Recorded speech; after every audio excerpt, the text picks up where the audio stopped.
While investors continue to actively pour their money into crypto games, we keep reviewing and following them closely. Even if you don't know what crypto games are, you'll still find this video interesting. Also, links to the games will be in the description below the video. If you like this video format, smash the like button. This is not final advice, you're on this crypto blog and we are getting started. The crypto game Moonfrost recently held a closed beta where players could farm shards. These are crystals that could be obtained through various activities in the game. At the end of the testing phase, the developers launched a free mint NFT event for the most active players, as well as for random players through a lottery. These NFTs were later sold for big money, around 100 and more. The opportunity to get NFT was open to anyone who filled out the form, but not everyone could participate. Now they have launched another round of testing. I got access, but I don't have time to actively play the game. This game definitely deserves attention, it's a good investment. They haven't announced their token yet, so possibly after the closed beta they will launch a play to airdrop campaign. We will keep an eye on it. Open Season is already actively running ranked matches where you can participate and earn some few tokens without any investments. To join the game you need codes, which I posted in my Telegram channel. I also played a bit for fun and managed to earn a few tokens. The top players have made good money based on their skill. For example, one participant from our community managed to earn $130 in the previous season. The seasons last for a week, so they launch ranked match every week. Things might change later, but top players are already earning decent money based on their mastery.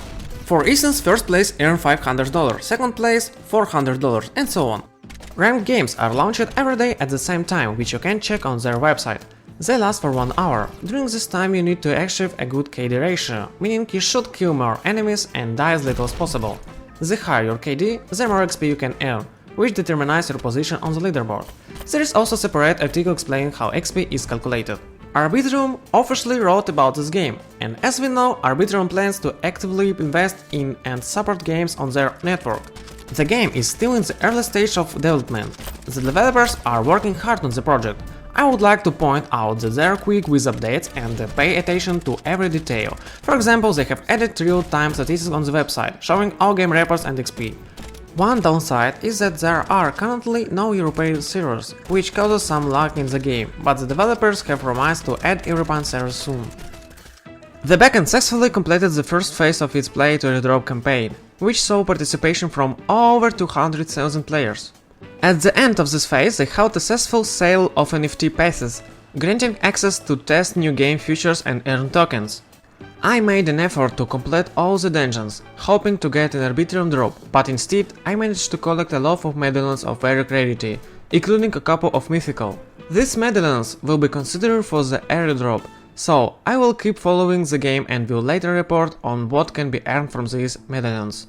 On August 12, the dungeons will reopen, and after completing them we will be able to earn items, medallions and more. The developers have announced plans to hold various tournaments and exciting events for their community, in which everyone can participate. I'm still holding my NFT characters, but I didn't mint a path. Might regret the decision later, but I will see it. On August 5th, the closed beta test of the crypto game Limitera began on the Ron network, with a prize pool of $1 million.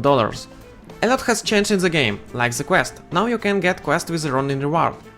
When farming progresses, there is an 18% chance of getting something. For example, you might cut down 10-15 trees and only get one wood resource.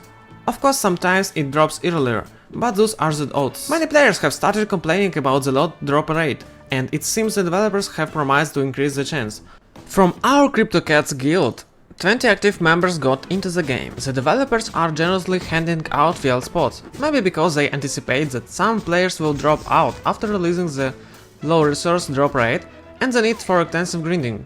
The previous test was easier, you chopped wood and immediately got wood. It's clear that the developers understood that wood lead to quick resource depletion, so they adjusted the percentages. I will report the results in my Telegram channel once the test is over, and we will see how it turns out. The crypto game The Watch will release its open beta on August 28th. I'm looking forward to the game's launch when it will be available to everyone. It's possible that on August 28th they will also announce their play to airdrop campaign. I also think there will be tournaments for this game. Maybe they will let us organize a tournament in our community. Let's see. During the last AMA session, Zivers talked about the game's plan, showed new NFTs and announced that 2 new professions, farming and herbalism, will soon be added. Now energy bottles no longer drop from dungeons as they used to. Many who farm energy bottles were able to sell them when in the game marketplace opened and made a good profit. Our CryptoGats guild organized a small raid, and the developers randomly gave away 20 loot boxes to the participants, which contained items. For example, some people got epic fishing rods. It was fun and energetic. We also successfully held 2 tournaments among players with shards. I think we will soon be able to organize a tournament where no shards are needed, and all members of our community can participate. We are also waiting the airdrop campaign. It's unclear when it will start. They promised it would happen in the summer, but now it seems like it's drifting towards September. On August 13th, those who actively play Chibi Clash and farm Kingdom Points will be able to claim their token airdrop. You can already go to the website, log in and see how many tokens you will receive. You will need a bit of Ethereum for the claim. Tokens could be farmed without any investments. I also made a video about this. They have now launched farming again, but this time not for points, but for crystals, which, as I understand, can be used later in the game or to upgrade something. Whether it's worth actively farming is still unclear, but in any case we are waiting for the drop. I will also report about this in my Telegram channel. Those who played in the cryptogames Illuvium and participate in the drop campaign have already received their rewards and can now claim them. There is plenty of time to claim, so if you are not in a hurry, it's better not to rush to avoid losing out. People in our chat have also been sharing their results. The game was free to play, now the main test with prizes is ongoing. And once it's over, there might be more giveaways.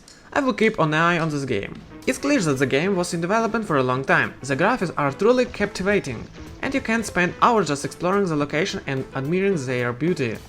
It's possible that in 6 months this game will be unrecognizable. With a huge number of players, we will see it. The cryptogames Doppler, which we played in early stages, received a hefty investment of nearly $9 million. The game is very interesting, especially for avid poker players.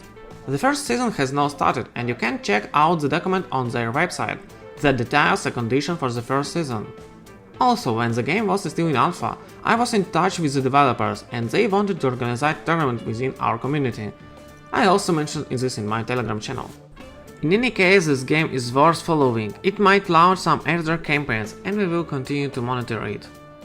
The crypto game Pet Holigan has launched its first season of Double Tap. I can see that game is actively developing. They frequently tease that they will soon have an airdrop campaign. They are calling it Street Cred. I'm not sure what this is, but it seems like a quest system that will reward players. And with this quest system, they plan to attract Web 2 players as well as Web 3 players. They also plan to host tournaments. The game is being developed by a large team and they are actively trying to integrate artificial intelligence, which they seem to be doing well. Our community has been testing it for a long time, and I have also hosted a small tournament for this game. I am planning to host another tournament soon, so subscribe to my Telegram channel, YouTube and so on. But that's all I have for now. Thanks to everyone for watching and see you in the next videos.